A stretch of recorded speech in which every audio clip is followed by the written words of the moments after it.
If you're watching this, you probably know that Dochi did The Artist's Way about 5 years ago.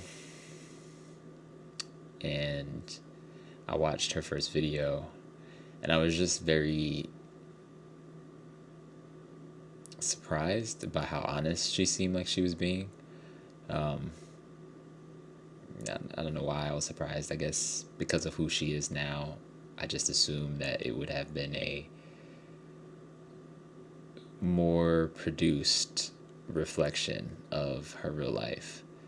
But she was really just present and honest and shared what she was confronting and just and reflecting on, and that was really refreshing and inspiring. So I just wanted to go through the four affirmations that I wrote out in response to my four blurts, because I think that they could be helpful to other people.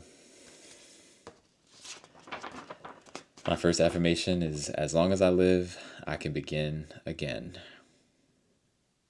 And that was to a self-doubt that I can't stay consistent. But it doesn't matter how many days that you skip. As long as you are alive, you can start again. My second was, what I lack in charm, I can recover in work ethic. And that was from a fear that my charm won't take me far enough or won't really be able to support me and people aren't going to like me. But that's not even really true. I do have a likability. I am a likable person, and what I can't recover with my charm, my work ethic can make up for. And so I need to invest in my work ethic. My next affirmation was, strength comes from repeated stress. My experience will make me stronger. A lot of times I think we don't start because we're afraid that we're not strong enough or we don't have what it takes. And to be honest, the answer to that question is probably yes, that is true. But through that experience from doing the thing, that's how we become strong. My last affirmation is, if you don't like how it looks today, make it better tomorrow.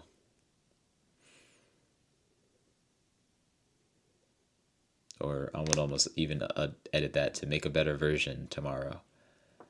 I think sometimes we have this fear as artists that we only have one chance, where most artists create thousands and thousands of works throughout their career. Some that they spend a lot of time on, some that they don't spend a lot of time on, some that are wildly celebrated, some that no one ever knows about. This is really a relationship between me and myself. And if I feel like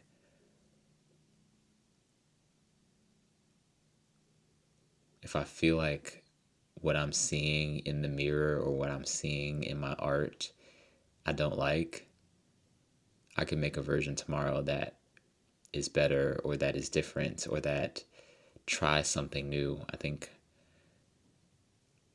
I release myself of the fear of having to try to stay the same. The title of chapter 1 is Recovering a Sense of Safety. So I guess my priority right now is to really let myself believe that. I know the whole idea of a safe space has become very taboo or cliche, but I want to create a safe space for myself to be able to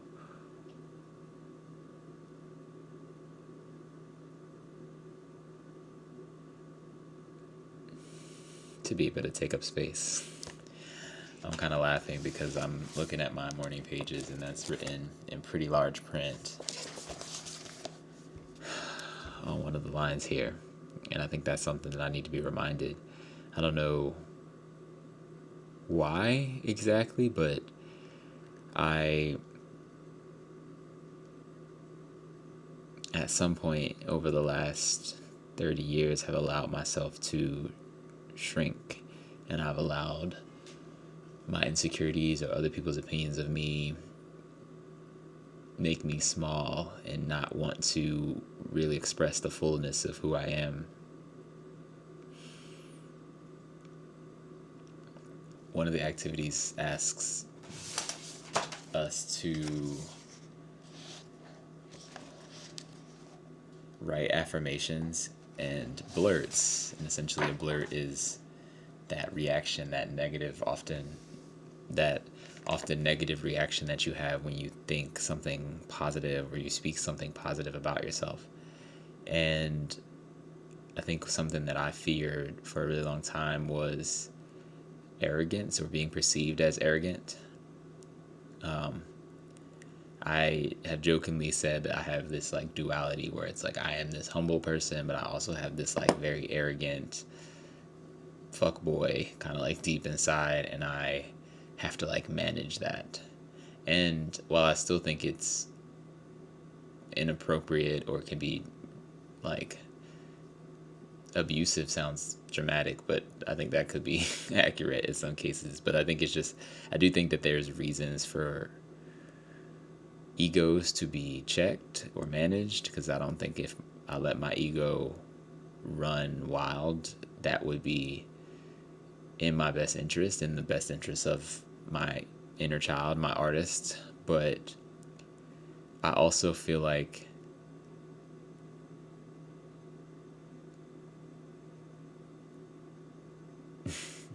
I wrote Elsa actually from Frozen in my morning pages, because I feel like she's a perfect example of somebody who was so afraid of their gift that they hid it away and then never really learned how to control it, right? Like arrogance is something that feels like the evidence of an abuse of a gift, or like not really learning how to understand and use a gift in a way that is constructive and not destructive.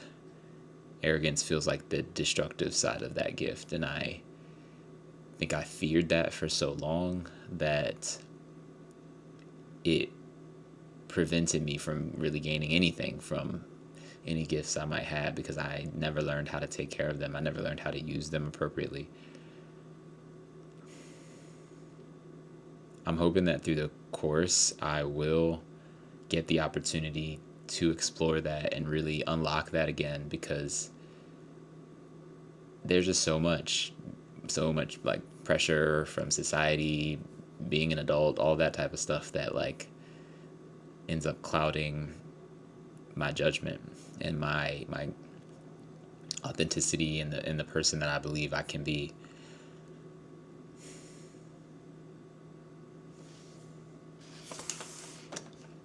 One of the assignments for this week was to write 3 like enemies, basically people who, or moments who caused you to doubt yourself. And one of the persons that I wrote down was Ken, the chairman of the theater department when I was in college. When I first got to college, I was very confident in my ability to act. I felt like I had earned my spot at that university, and even to the point where when I was applying to universities, I didn't want to go to a program that didn't require all of their students to audition in order to be placed in their program. And I was accepted into some competitive programs. Actually, one of the champions in my list I met at an audition for one of those programs. But money is a thing, and I don't have unlimited resources, and college can be expensive. So I ended up going to a school that I still felt like I earned my position I applied for, but it just better fit my circumstances at the time, financially specifically. And so entering into a college that felt like a step down from the programs that I had been accepted to, I felt like, oh, well then I should have it easy here, right? Like, and again, that there's that arrogance, I guess. It's almost as if I felt like I wasn't gonna have to try, and I didn't get cast for 4 semesters in a row. No, that's not true. Three semesters in a row. my freshman fall semester, my freshman spring semester, and my sophomore fall semester. I auditioned and didn't get any roles. And I started to really question, like, am I actually as good as I think I am? You know, the first couple times it's easy to like brush it off because, you know, it's a fluke or it's their fault. But then after that repetition, it really started to make me question whether or not I had the ability that I believed that I had. And while I do think that I still had room to grow, because I think that is the type of skill that can always be improved, and there's always someone who's quote unquote better at it than you, I do think there were other factors at play in that environment. Um, I'm just gonna say it, being black didn't help me a lot in that environment. I think had I been a white man with the exact same level of talent, with the exact same level of preparation, I would not have had to try as hard. And there were people in that environment who kind of gaslit me into believing that that wasn't the case. And I think it was largely because of like the type of roles that I would have been considered for. Yeah, if I wanted to be like a character actor, if I wanted to be a comedic character, maybe my chances would have been a little higher getting cast. But because a lot of the roles that I was auditioning for were young leads, young main storylines, me being black didn't fit with the narrative that they had built in their head or that they had constructed, the directors who were casting these shows. And so after this happened the third time, I went and scheduled an appointment with the chair of the department, and I kind of wanted to express my concern, or doubt or frustration. And all he told me was, "You're probably not prepared enough."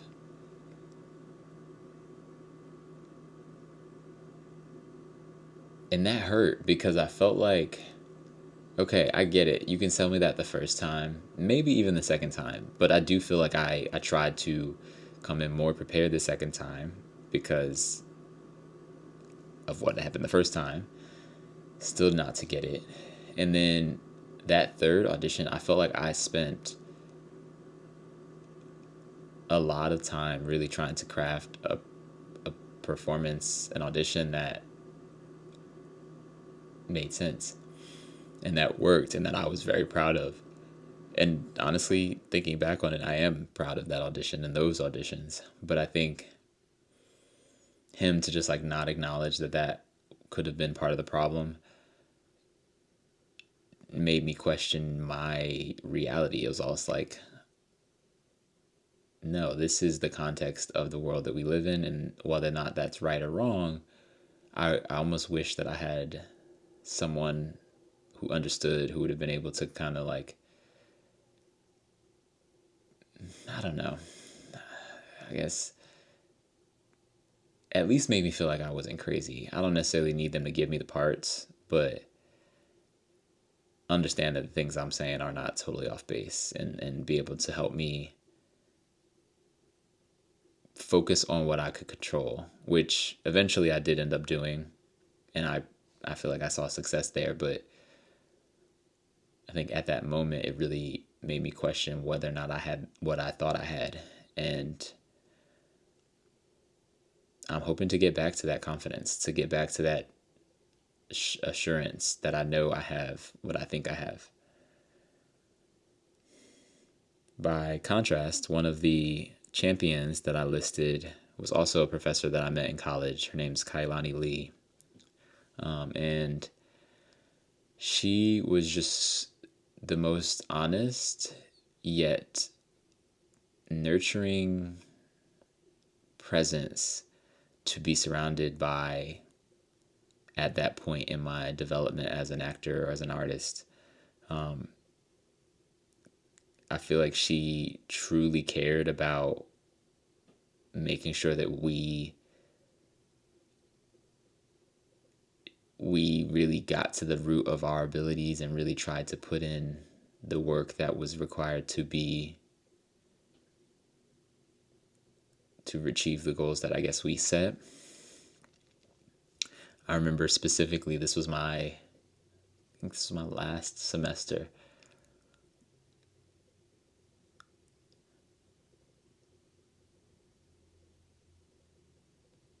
We had to do a audition piece for her, and I chose the to be or not to be monologue from Hamlet. And if you're familiar with that monologue, it's a very introspective, very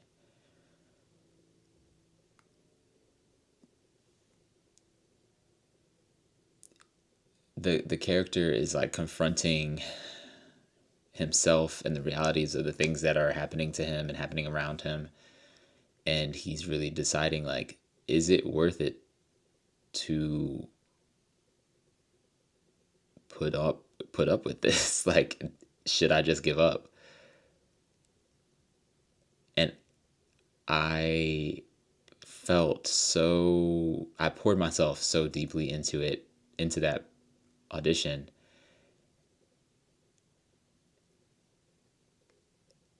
And I really feel like she saw that, and she was so encouraging. Especially after having, at this point, spent 4 years at this university where I felt like my light wasn't really being taken seriously. It was nice to be able to have someone identify that, like, I wasn't crazy. I did have what I believed that I have.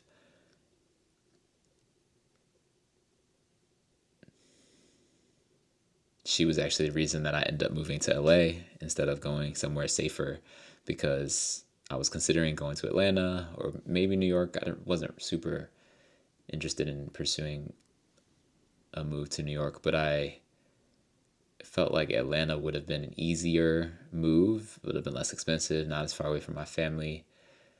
But one thing that I remember her saying to me was, if the goal is to be in LA, why would you move to Atlanta? Because if you move to Atlanta and then move to LA, you're going to start from the beginning all over again. So instead of wasting time being comfortable, take the big leap first. And so I took her advice. After college, I moved back in with my parents for a year and saved money, worked a ton so that I could make enough money to move. And then within 12 months, I was driving out to LA. And I've been here ever since. And I feel like that would not have happened had it not been for her, and had she not really believed in me and believed in my ability to have success here.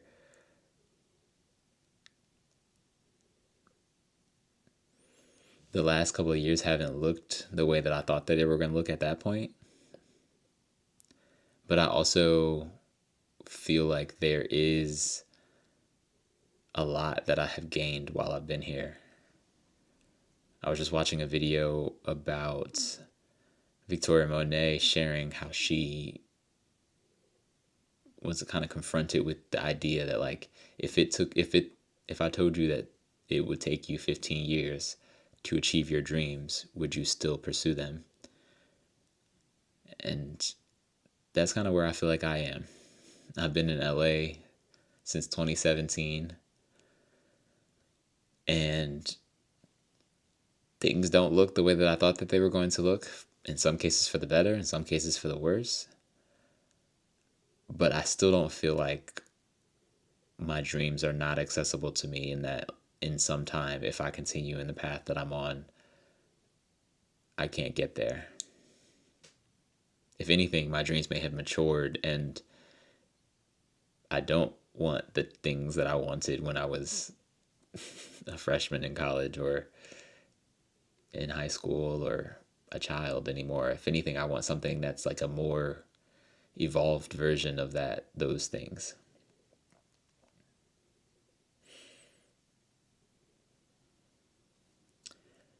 I'm gonna go ahead and cut this video soon, but I'm looking forward to the rest of this course. I think it'll be really interesting to see how I'm able to grow creatively, and I'm hoping that I'll be able to look back at these videos and reflect on where I started and where I end up. So yeah, thanks for watching.